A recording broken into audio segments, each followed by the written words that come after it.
네, 꼭 필요하지만 국회에서 잠자고 있는 법안을 알아보는 법이 없다 시간입니다. 강앵커, 얼마 전 그 뉴스 기억나세요? 네? 정부가 친일파 후손한테 친일 재산을 돌려달라고 소송을 냈는데 재판에서 졌죠. 기억이 나다 마다요. 저 그때 그 뉴스 보고 정말 화가 났었거든요. 대표적인 친일파였던 이해승의 후손을 상대로 낸 소송이었죠. 네, 정부가 당시 환수하려고 한 토지가 200만 제곱미터에 달했는데요. 결국 정부가 돌려받게 된 게 겨우 4제곱미터였어요.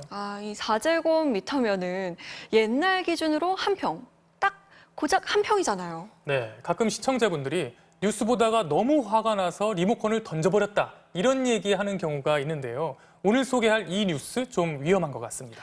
네, 국가에서 훈장을 받은 친일파 10명 중 9명이 여전히 훈장을 유지하고 있다는데요.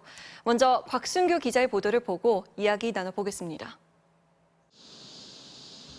고려대학교 설립자로 알려진 인촌 김성수. 일제강점기 언론 교육 분야에서 활동한 공로로 훈장을 받았지만 이후 친일 행적이 드러나 지난해 훈장을 박탈당했습니다. 훈장 취소 이후에는 관할 지자체가 주민들의 동의를 얻어 그의 호를 딴 도로명을 바꾸기도 했습니다. 하지만 친일 행적이 뚜렷한 인물 중 김성수처럼 훈장이 취소된 경우는 10명 중 1명 수준에 불과합니다. 이런 사실은 간단한 검색만으로도 쉽게 확인할 수 있습니다. 친일 경찰로 악명 높은 노덕술. 그의 이름을 입력하자 이승만 정부 시절 3건의 훈장을 받은 기록이 나옵니다. 독립운동가 수백 명을 앞장서 고문한 그의 훈장을 당장 박탈해야 한다는 목소리에도 훈장은 계속 유지되고 있는 겁니다. 이에 대해 행정안전부 관계자는 상훈법에서 친일 경력을 서훈 취소 요건으로 따로 두고 있지 않다고 밝혔습니다. 네, 법이 없다의 곽순규 기자 스튜디오에 나와 있습니다. 곽 기자, 노덕술 이런 분들 보면 이 사람들한테 훈장이 주어졌단 말이죠. 근데 이게 지금 취소도 안 되고 있다는 거잖아요. 네, 맞습니다. 인촌 김성수의 사례를 먼저 살펴보면 김성수는 훈장을 받았을 때 사유가 독립운동이랑 관련이 있습니다. 일제시대 때 교육, 언론 분야에서 기여했다고 받은 건데 네. 이후에 친일 행적이 드러났잖아요. 네. 그러다 보니까 공적 조서 자체가 거짓이 된 겁니다. 반면 노덕술 같은 경우는 기존에 받은 훈장이 독립운동과 무관합니다. 그러니까 한국전쟁 때 기여했다고 받은 건데요. 사실 이 부분도 좀 의아한 부분이 상당히 있습니다. 네. 정확하게 어떤 활약을 해서 받았는지는 비공개거든요.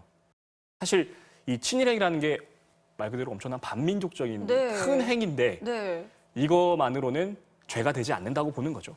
정말 많은 사람들이 사실 공감할 거예요. 이거는 박탈해야 한다라고. 그런데도 불구하고 왜 법안이 통과가 안 되고 있는 걸까요? 이 법안과 함께 더불어 생각해 봐야 될 법안이 국립묘지에서 친일 인사를 이장하는 문제입니다.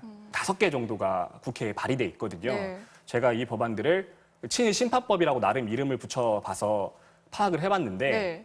이것만 봐도 어느 정당에서 그래도 조금 더 관심을 가지고 있는지 아실 수 있을 겁니다. 하지만 여야 모두 이 법안을 중점 처리 법안으로 다루고 있지 않습니다. 심지어 첫 단계인 법안 심사 소위도 아무도 통과하지 못했습니다. 가장 답답한 건 독립유공자와 그 후손들일 겁니다. 이들의 외침을 직접 들어보시겠습니다. 상훈법 개정을 위해 국회를 찾은 항일 독립운동단체 회원들. 어느덧 100세가 된 생존 독립유공자 이무철 애국지사도 함께했습니다. 개정안 반대하는 국회의원은 의원직을 사퇴하라. 사퇴하라! 사퇴하라! 사퇴하라! 임 지사가 목청 높여 말한 법안은 3년 전 국회에서 발의됐습니다. 훈장 취소, 그러니까 서훈 취소 요건에 친일 경력을 추가해 반민족 행위자에게 바로 적용하자는 겁니다.